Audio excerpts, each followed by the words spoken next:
네, 앞서 리포트에서 보신 것처럼 대장동 관련해서 정모 회계사가 제출한 녹취록이 의혹을 풀 열쇠로 떠오르고 있습니다. 네, 막바지로 접어든 민주당 대선 경선에서는 대장동 의혹을 놓고 갈등의 골이 깊어지고 있는데요. 네 분과 함께 자세한 내용 짚어보도록 하겠습니다. 신성범 전 새누리당 의원, 김종욱 동국대 행정대학원 대우교수, 윤기찬 변호사, 장윤미 변호사 함께합니다. 네, 안녕하십니까. 네, 반갑습니다. 자, 먼저 TV조선 단독 취재 내용 좀 얘기를 하도록 하겠습니다. 이 대장동 TF에 소속된 야당 의원이 확보했다는 정모 회계사 녹취록에 의하면요. 유동규 씨가 구속영장에 적시된 8억 원 외에도 8억 3천만 원을 더 수수했다 이런 내용이 있고요. 또 김만배 씨하고 남모 변호사, 정모 회계사가 이 대화를 나누는 과정에서 정치자금이라는 이 단어가 등장을 한다고 합니다. 야당 인사의 전원이긴 하지만 이 정치자금이라는 단어 자체가 갖는 뭐 휘발성이라고 해야 될까요? 굉장히 크게 느껴집니다. 있는 거죠. 그런 휘발성이 있는 거죠. 그러니까 유동규 씨가 구속된 혐의가 뭡니까? 하나는 업무상 특경과서의 배임이고 하나가 맞습니다. 뇌물인데 뇌물의 내용을 보면 5억 3억에 돼 있어요. 5억은 누구한테 받은 거냐? 김만배로부터 올해 1월 달에 5억을 받은 걸로 돼 있고 또 2013년에 위례 신도시 개발 사업자로부터 받은 3억은 있는 건데 이 외에 야당 의원이 확보한 녹취록에 의하면 8억 3천만 원이 더 있다는 취지잖아요. 그러니까 이 8억 3천만 원인데 정확히는 모르겠어요. 왜냐하면 이미 유동규가 김만배로부터 11억 8천만 원을 받았다는 이야기가 나오니까 그것인지 아닌지는 모르겠으나 새로운 내용으로 본다면 의미가 있다.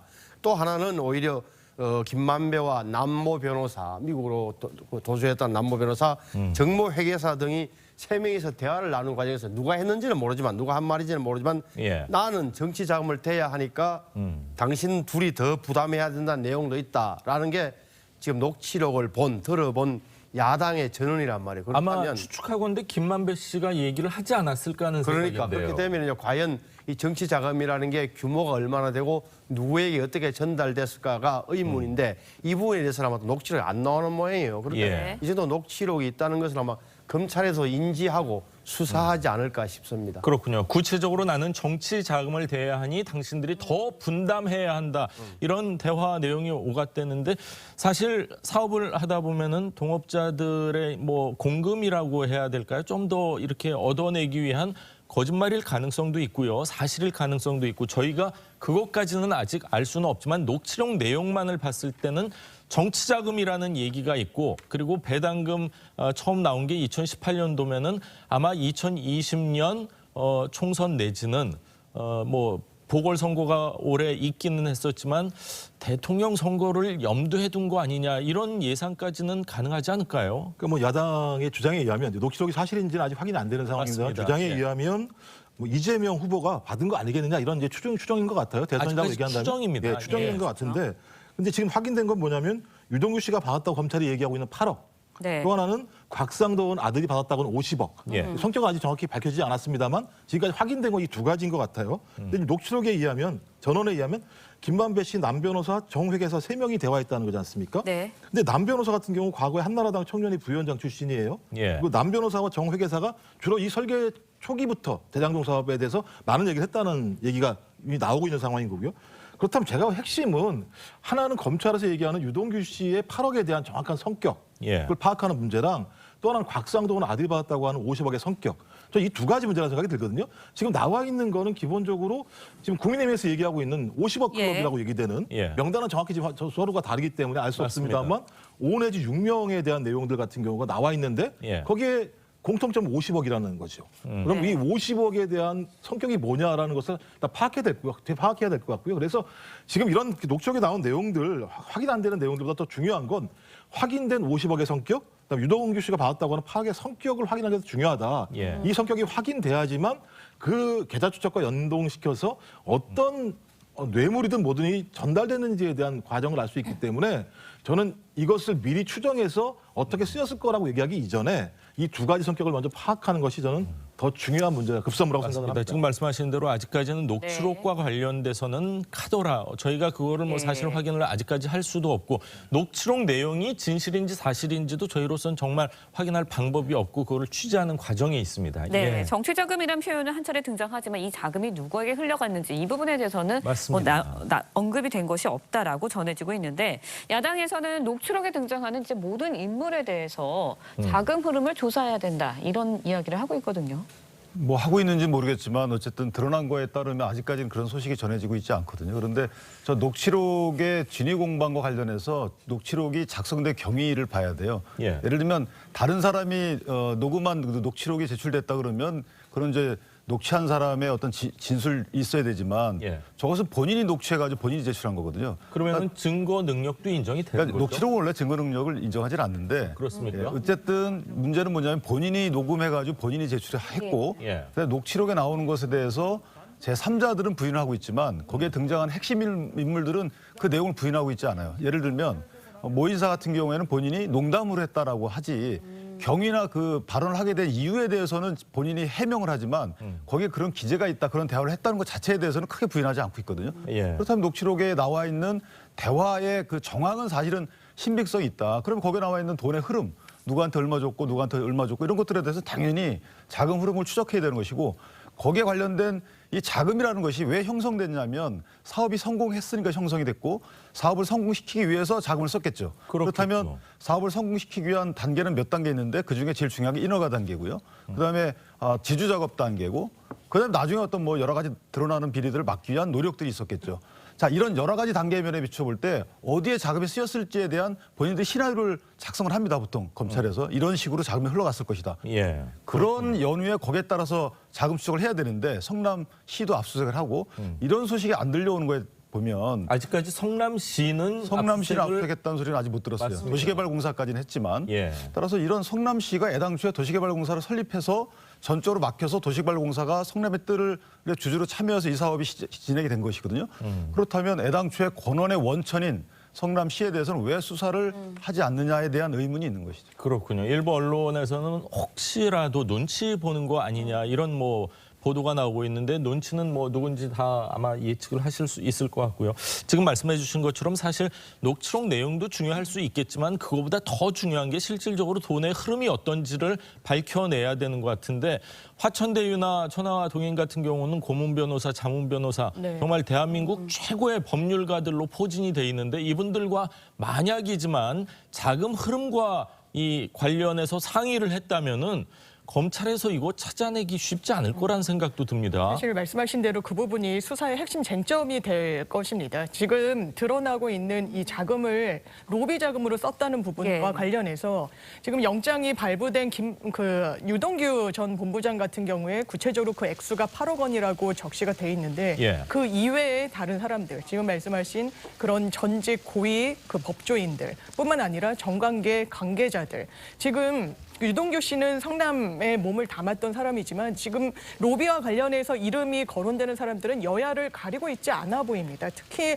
야권에도 굉장히 많은 사람들이 지금 이름이 거론되고 있고 50억 클럽 관련해서는 7명이 사실상 뭐 박근혜 전 정권과의 연결고리가 상당히 좀 짙은 그런 사람들이었기 때문에 이런 부분 다 수사를 통해서 드러나야 되고 지금 녹취에 나오는 내용들은 이렇습니다. 한 700억 원을 유동규 씨가 받기로 했다. 그런데 이런 금액 자체들 물론 허황되긴 하지만 구체적인 금액이 언급되고 있고 이 700억이라는 금액이 산정된 게 총 이익의 한 25% 정도라고 본인들이 맞습니다. 이야기를 나누었다는 거 아닙니까? 그렇다면 어느 정도의 구체성, 실체성을 띠고 있기 때문에 이런 부분 들여다봐야 할 것이고 이 700억 한 400억 원 정도를 이 화천대유가 초기에 장기 대여금 형식으로 현금화한 부분이 있습니다. 그렇다면 지금 이 돈이 어디로 가서 종착지가 어디에 귀속해 있는지 분명히 봐야 되는 부분이 있고 또 총선을 앞두고서는 한 천만 원 단위로 계속해서 현금 인출을 했다라는 거 아니겠습니까? 네. 그렇다면 이 돈이 그럼 정치권과는 완전 무관하게 흘러 들어갔는지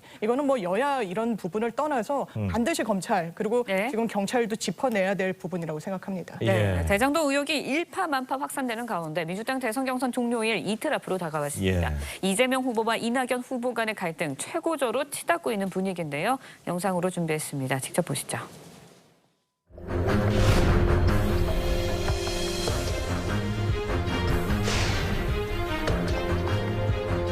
배임의 혐의가 있는 거는 또 눈에 보이는 사실 아니겠습니까? 이를테면 후보가 구속되는 상황이 왔다. 이걸 가상할 수 있단 말이에요. 그렇게까지 된다면 민주당에서 절체절명의 위기가 되는 거죠.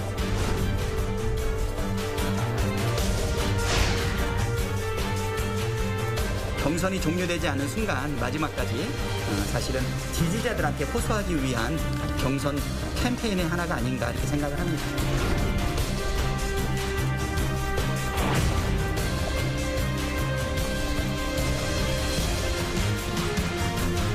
저는 이거 악재다. 우리 모두에게 악재다. 이재명 후보가 다 책임져야 될 상황이다. 뭐 이런 거 나오면 저는 이재명이 아니라 민주당이 다 죽는다고 봐요.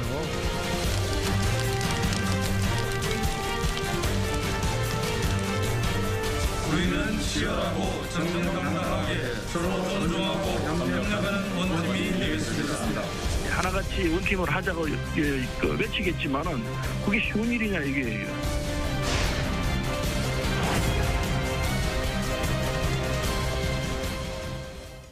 네, 서른 의원 이낙연 캠프에서 선거위원장을 맡고 있습니다. 공동선거위원장을 맡고 있는데 구속까지 언급을 했습니다. 후보가 구속되는 상황 가상할 수 있다라고 이야기를 했는데 공세 수위를 굉장히 높였어요. 구속. 후보가 구속. 네. 금기어잖아요. 금기어. 정말 금기입니다. 네. 정말 예. 금기어인데 저 말 나왔던 것 자체가 굉장한 의미를 갖고 있는 거고 깔려 있는 거잖아요. 만에 하나 생각해보자. 이 불안한 후보, 이재명 후보가 계속 후보로 선출돼가지고 검찰 수사가 진행돼서 유동규와의 연관고리가 나와서 구속되면 어떻게 할 거냐. 우리 당이 망한다.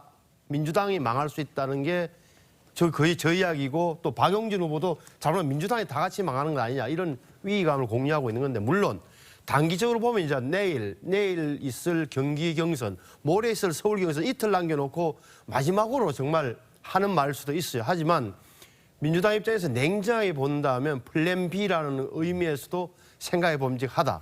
근데 제가 볼 때는 불가능한 게 첫째 플랜 B 가동이 당 지도부가 이미 방향을 정했다. 예. 송영길 대표가 뭐라 그랬습니까? 대장동 사업 박수 받을 일이다라고 이미 방어막을 쳤어요. 그러니까 경선 끝나고 나면 당 차원에서 총력 대응하겠다. 맞습니다. 다시 말하면은 이재명 지키기에 나서겠다라고 하고 있고 청와대에서도 처음에는 엄중하게 지켜보고 있다고 말을 했지만 네. 당이 이렇게 나오고 이재명 후보처럼 저렇게 강하게 방어막을 친다면 청와대에서도 개입하거나 관여할 여지가 전혀 없어져요. 그렇군요. 자, 이재명 지사 또 추미애 후보 대장동은 우리에게 악재가 아니다. 이 편말을 들었던 기억이 나는데 그리고 지금 이낙연 후보 측에서는 우리의 지지자 3분의 1은 이재명 후보 지지하지 못하겠다. 이런 얘기까지 하고 정말 말 그대로 금기어입니다. 만약 서른 의원이 구속이라는 단어를 꺼내지 않았다면은 야당에서도 그렇고 사실 언론에서도 그렇고 이 단어를 꺼낸다는 건 거의 불가능하지 않았을까 하는 생각이 들거든요. 하지 말아야 될 말씀을 하신 거죠. 예. 말씀하신 것처럼 개연성만으로 구속되었다고 얘기하면 제가 볼 때 우리 정치사에서 구속 안 될 만한 사람 없을 거라 생각이 듭니다. 특히 정치인들은 더 그런 것 대부분 같아요. 다 의혹을 제기하는 거죠. 의혹을 제기하면서 훨씬 더 과장된 얘기를 하는 거고요. 네. 그다음에 서른 의원 같은 경우는 이낙연 캠프 내에서도 선거 기간 내내 좀 과다한 얘기들을 많이 평가했던 분 발언이었어요. 그다음에 또 하나는 전 이렇게 나오는 이유는 막판이구나. 민주당 경선이 막판이구나. 결선 투표가 불가능하구나라고 하는 과정에서 나온 좀 과도한 발언이라는 생각이 드는 거고요. 만약에 이것이 진심이라고 얘기한다면 서른 의원을 비롯해서 이낙연 캠프에서 말했던 많은 분들이 쏟아져 들어오고 있는 제보에 대해서 국민에게 밝혀야 돼요. 예. 그렇지 않겠습니까? 이렇게 위험하고 위태롭다고 얘기하면 그렇게 판단하는 내부의 근거를 네. 우리가 제시를 해야 되는 거예요. 결정적 제보 많이 들어온다 이런 얘기 그러니까 왜전 계속하고 제보를 안 하는지 있어요. 모르겠어요. 말씀하신 예. 것처럼 경선이 끝나기 전에 제보하는 것이 상식적인 거죠. 그러네요. 그런데 제보하지 않으면서 구속감이라고 얘기하는 건 앞뒤가 안 맞는다는 생각이 드는 거고 또 하나는 민주당 지지층 같은 경우 이런